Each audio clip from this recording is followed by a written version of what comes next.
เอาบ่อภาษามาสินะ ไม่ต้องรุนเงินนะ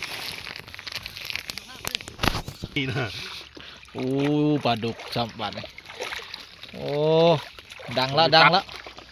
ตรงนี้ตัด ตาดอกเบ็ดกินอยู่หิมซบดิ เขาขาดแล้วมั้ง เอาใส่นี่เอาใส่นี่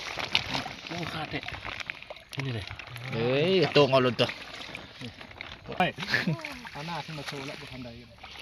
ของเฮามันเยอะเมิดเฮาหูบอลเฮาใส่มันไวขึ้นยัง โอ้ตายห้าเลย โอ้อยู่ดีเด้อเนาะเบ็ดดังใหญ่นี่เนาะ คนมันคนไส้นะบนนี้ มันดอก เอาตามมาก็พดตายก็ รุดว่ะ รุดดอก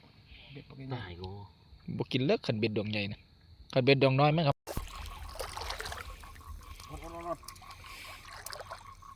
ปลาดุกแล้วขันปัด โอ้กี่ฮิตเลยกี่ฮิตเลย เขาเฝ้าอีกไหม